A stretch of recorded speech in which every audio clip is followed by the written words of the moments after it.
आज डाउटनेट आप डाउनलोड करें। डाउटनेट पर अपने सभी गणित, रसायन विज्ञान, भौतिक विज्ञान और जीव विज्ञान के डाउट्स का करो सफाया। बस प्रश्न की फोटो खींचो, एक ही प्रश्न को क्रॉप करो और तुरंत वीडियो सोल्यूशन पाओ।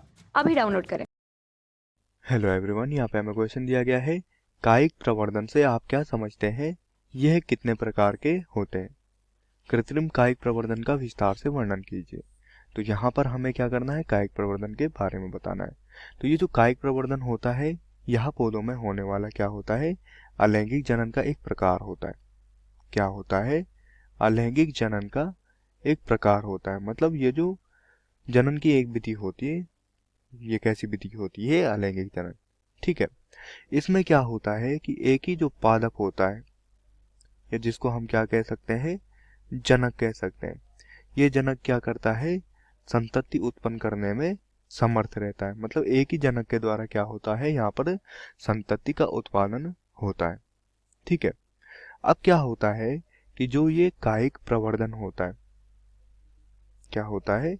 जो ये कायिक प्रवर्धन होता है, ये कायिक प्रवर्धन क्या होता है? दो प्रकार का होता है। कितने प्रकार का? दो प्रकार का। तो पहले प्रकार का जो कायिक प्रवर्धन होता है वो होता है कृत्रिम कायिक प्रवर्धन। क्या होता है? पहले प्रकार का होता है कृत्रिम कायिक प्रवर्धन और दूसरा होता है प्राकृतिक कायिक प्रवर्धन। ठीक है। अब यहां पर क्या होता है? जो बात करूं मैं अगर कृत्रिम कायिक प्रवर्धन की, जो कि क्या है यहाँ पर पहला प्रकार है, तो कृत्रिम कायिक प्रवर्धन में क्या होता है? जैसे कलम लगाना। तो कलम को क्या किया जाता है? लगाया जाता है। मतलब इसमें क्या किया जाता है? 15 से 20 सेंटीमीटर क्या ली जाती है? एक तना लिया जाता है। ठीक है। और इस तने को क्या किया जाता है? इस तने के निचले हिस्से में कुछ क्या किया जाता है? कुछ माध्यम से, ठीक है, कुछ सॉल्यूशन लगाया जाता है। और इस सॉल्यूशन लगाने के बाद इसको क्या किया जाता है? पृथ्वी में या भूमि में क्या किया जाता है? रोपा जाता है या इसका रोपण किया जाता है। ठीक है। उसके बाद क्या होता है कि कुछ दिनों के बाद ही इसमें जड़ निकल आती है और ये क्या हो जाता है? पूर्ण पादप में परिवर्तित हो जाता है। मतलब जड़ निकलने के बाद इसमें क्या आती है? पत्तियां तथा शाखाएं भी आ जाती हैं, जिसके बाद ये क्या हो जाता है? पादप या पूर्ण पादप के रूप में परिवर्तित हो जाता है। ठीक है। अब मैं बात करूं यहाँ पर दूसरे कृत्रिम कायिक प्रवर्धन की, तो दूसरा क्या होता है? दूसरा होता है दाब लगाना। तो दाब लगाना भी क्या है? एक विधि है नए पौधों के उत्पादन के लिए। किसके लिए? नए पौधों के उत्पादन के लिए। मतलब नए पौधों के उत्पादन के लिए हम क्या करते हैं? दाब लगाते हैं। ये भी क्या होती है? कृत्रिम कायिक प्रवर्धन की एक विधि होती है। ठीक है। तीसरा आता है यहाँ पर रोपण। तीसरी जो कायिक कृत्रिम कायिक प्रवर्धन की विधि आती है वो क्या आती है? रोपण। तो रोपण में क्या किया जाता है कि दो तने के दो भाग लिए जाते हैं। ठीक है। रोपण में क्या करते हैं हम? एक तो जो क्या होता है, निम्न किस्म का पौधा होता है। ठीक है। इस निम्न किस्म के पौधे के क्या कर देते हैं? हम तना को काट देते हैं। मतलब जो क्या हो, भूमि के साथ अटैच हो या भूमि के साथ जुड़ा हुआ हो। ठीक है। और इसके ऊपर हम क्या कर देते हैं? किसी उच्च किस्म के पौधे को लगा देते हैं। क्या कर देते हैं? उच्च किस्म के पौधे के तने को क्या करते हैं? काट के इसके ऊपर लगा देते हैं। तो क्या होता है?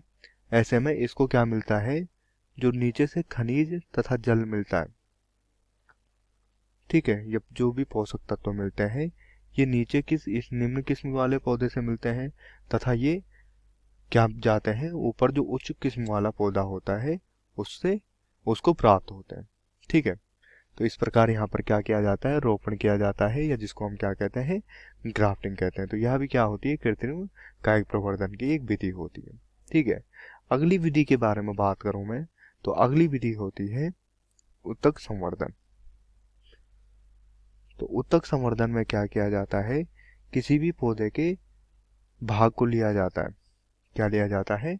पौधे के किसी भी भाग को लिया जाता है। जैसे पत्ती हो गई, पत्ती के अलावा तने हो गए या जड़ हो गए। अब इस जड़ के किसी भी भाग को या किसी एक कोशिका को लिया जाता है। ठीक है। अब इस कोशिका को क्या किया जाता है, एक माध्यम में उगाया जाता है, या एक माध्यम में इसको क्या किया जाता है, तैयार किया जाता है। ठीक है। अब क्या होता है, इस कोशिका को लिया जाता है तो पहले क्या होती है, ये एक कोशिका होती है। उसके बाद माध्यम में लाने पर इसमें क्या आती है, इसमें कोशिकाओं का एक समूह बन जाता है, जिस समूह को हम क्या कहते हैं, कैलस कहते हैं। ठीक है। तो अब क्या होता है, इस कैलस में कुछ दिनों में कुछ सॉल्यूशन में मिलाने पर इसमें क्या आती है, जड़ निकल आती है। ठीक है। और जड़ के बाद क्या होती है, इसमें क्या होती है, विभिन्न प्रकार की प्लांटलेट्स निकलती हैं, या जिसको हम क्या कहते हैं, पादपक कहते हैं। अब इन पादपों को हम क्या करते हैं, पृथक कर लेते हैं, और पृथक करके क्या करते हैं, इनको हम क्या कर देते हैं, इनको ही रोपाई कर देते हैं या रोपण कर देते हैं, भूमि में इनको क्या कर देते हैं, लगा देते हैं। और रोपाई करने के बाद क्या होता है, हमें इनसे नए पादप, मतलब हर एक जो पादपक होता है ये नए पौधे के रूप में क्या होता है, जन्म लेता है, या नए पौधे का क्या कर देता है, निर्माण कर देता है।